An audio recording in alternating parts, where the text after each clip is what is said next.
Tragedi pembantaian Tengku Bantakiah dan 57 santri di Betong Aceh.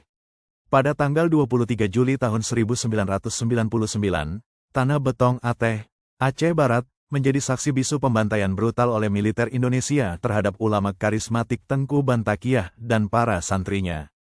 Hari itu, menjelang salat Jumat, ratusan prajurit TNI dari Kopassus, Kostrat 328, Yonif 113, dan Korem 011 mengepung Dayah Babul Mukaromah. Tuduhan mereka, pesantren menyembunyikan senjata. Tuduhan ini tidak pernah terbukti. Fakta sebenarnya, mereka ingin menguasai tambang emas Betong Aceh yang berada di wilayah pesantren.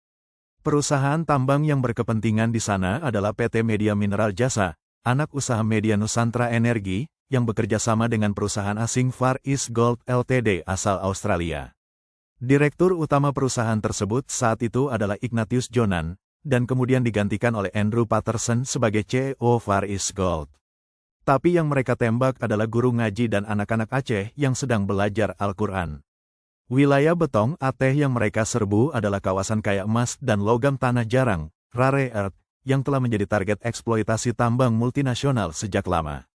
Para ulama yang menolak penambangan sering dicap separatis dan dibungkam dengan peluru. Dalam dokumen eksplorasi Far East Gold Ltd tahun 2021, Betong tercatat memiliki lebih dari 2 juta ons cadangan emas dan tembaga, sebagian besar berada di sekitar kawasan Dayah. Dan anak-anak Aceh yang sedang belajar Al-Quran. Tengku Bantakiah ditembak mati saat menolong putranya, diiringi takbir, Allahu Akbar. Allahu Akbar. Dalam hitungan menit, 34 santri tewas di halaman Dayah.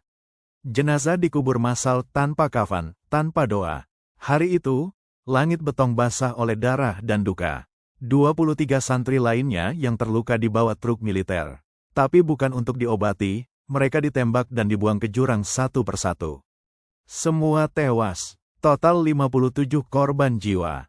Sebagian besar masih anak-anak, tak bersenjata, tak bersalah, tapi dibunuh seolah bukan manusia.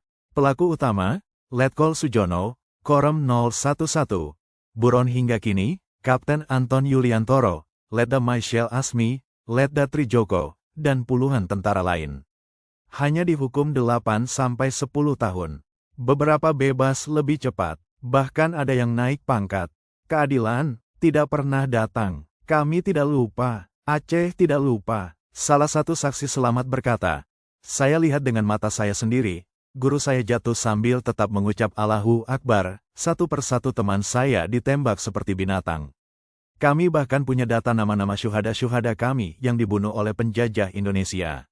Dunia harus tahu bahwa hari itu, negara membunuh ulama kami, membantai anak-anak kami, di tanah kami sendiri. Tengku Bantakiah syahid, tapi semangatnya hidup. Jika dunia tetap diam, maka pembantaian akan terus berulang, atas nama pembangunan, tambang, dan investasi.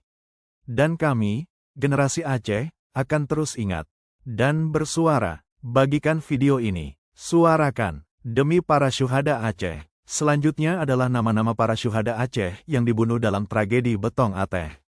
Kami membuat video ini dengan isak tangis, dengan air mata, dengan janji, kami tidak akan membiarkan mereka dilupakan. Tapi semangatnya hidup, dan kami, generasi Aceh, akan terus ingat dan bersuara.